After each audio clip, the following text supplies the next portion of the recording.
Hello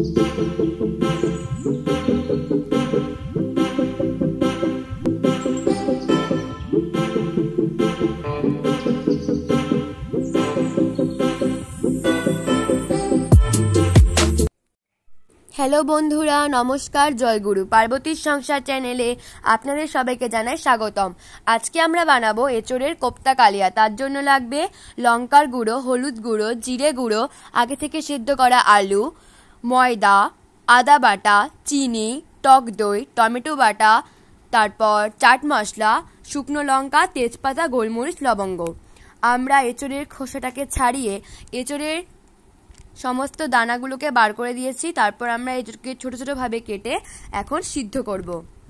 এঁচোড়কে ভালোভাবে সেদ্ধ করার জন্য আমরা এঁচোড়টাকে একটু ঢাকা দিয়ে দিচ্ছি 10 মিনিটের জন্য। তো দেখুন, এঁচোড়টা কিছুটা সিদ্ধ হয়ে যাওয়ার পর আমরা সেখানে অল্প করে হলুদ গুঁড়ো আর অল্প করে নুন দেব। তারপর আবারও কিছুক্ষণের জন্য সেদ্ধ করতে রেখে দেব।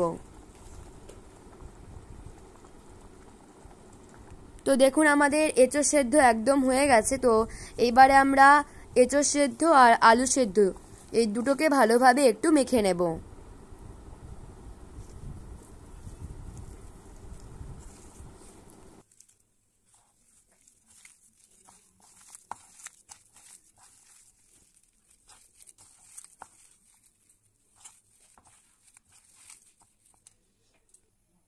তো দেখুন, আমাদের ভালোভাবে মাখিয়ে নেওয়া হয়ে গেছে। তো এবারে আমরা লঙ্কার গুঁড়ো, হলুদ গুঁড়ো, ভাজা মশলা, জিরে গুঁড়ো, নুন, চিনি দিয়ে ভালোভাবে মাখিয়ে নেব। আমরা এখানে চাট মশলা দিচ্ছি, আপনারা চাইলে চাট মশলা নাও দিতে পারেন। এইবারে আমরা সবগুলোকে ভালোভাবে মাখিয়ে নেব। ভালোভাবে মাখিয়ে নেওয়ার পর আমরা অল্প অল্প ময়দা দিয়ে একটা ডো তৈরি করে নেব। এইবারে আমরা অল্প অল্প ময়দা দিয়ে একটা ডো তৈরি করে নেব।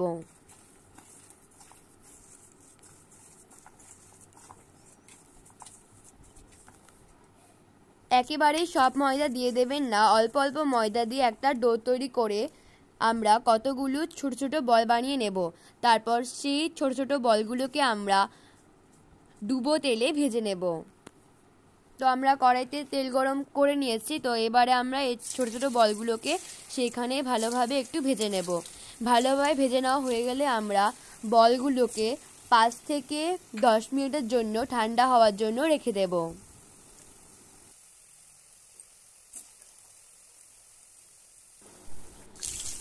তো দেখুন, আমাদের এঁচোড়ের বলগুলো হয়ে গেছে। তো আমরা একটা পাত্রে ঠান্ডা হওয়ার জন্য রেখে দিচ্ছি। আবারও আমরা কড়াইতে সামান্য পরিমাণ তেল দিয়ে সেই তেলে মধ্যে আমরা দিচ্ছি শুকনো লঙ্কা, তেজপাতা, গোটা জিরা, আদা বাটা, লঙ্কার গুঁড়ো, হলুদ গুঁড়ো, জিরে গুঁড়ো আর অল্প নুন। আর আপনারা চাইলে চিনিও দিতে পারেন। তারপর একটু ভালোভাবে কষিয়ে নেব। তো ভালোভাবে কষিয়ে নেওয়ার পর আমরা আবারও তাতে টক দই, টমেটো বাটা অ্যাড করব।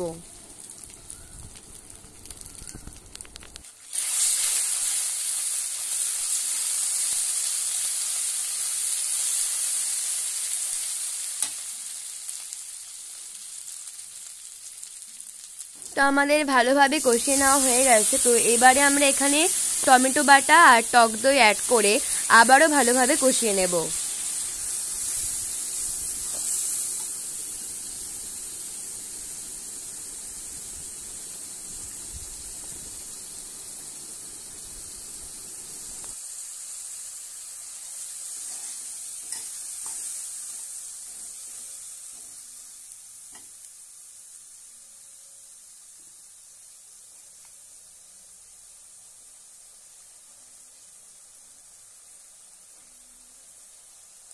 এইবারে আমরা টক দই দিয়ে ভালোভাবে কষিয়ে নেব।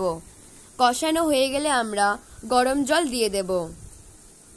আর আমরা যে ছোট ছোট বলগুলো বানিয়েছিলাম সেই বলগুলো এর মধ্যে দিয়ে দেব।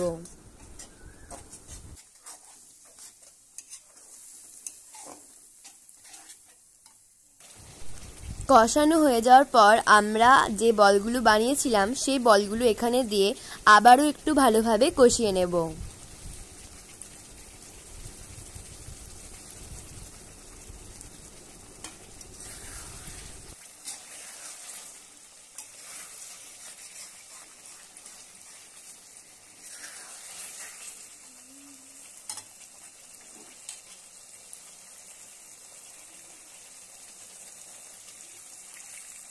তো আমরা আবারও এতে অল্প অল্প করে গরম জল দিয়ে ভালোভাবে কষিয়ে নেব। ভালোভাবে কষানো হয়ে যাওয়ার পর যখন একটু ফুটে উঠবে তখন আমরা এতে গরম মশলা আর ঘি দিয়ে দেব।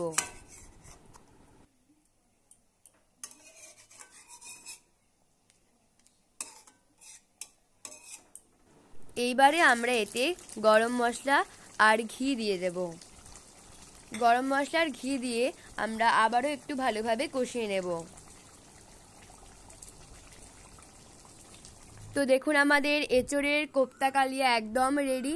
আজকের এই এঁচোড়ের কোপ্তা কালিয়া রেসিপিটি আপনারা দুপুরেও খেতে পারেন, আবার রাতের ডিনারেও খেতে পারেন। তো আজকের রেসিপিটা যদি আপনাদের ভালো লাগে তো অবশ্যই লাইক করবেন, কমেন্ট করবেন, শেয়ার করবেন আর সাবস্ক্রাইব করে পাশের বেল আইকনটি ক্লিক করবেন। Bye bye.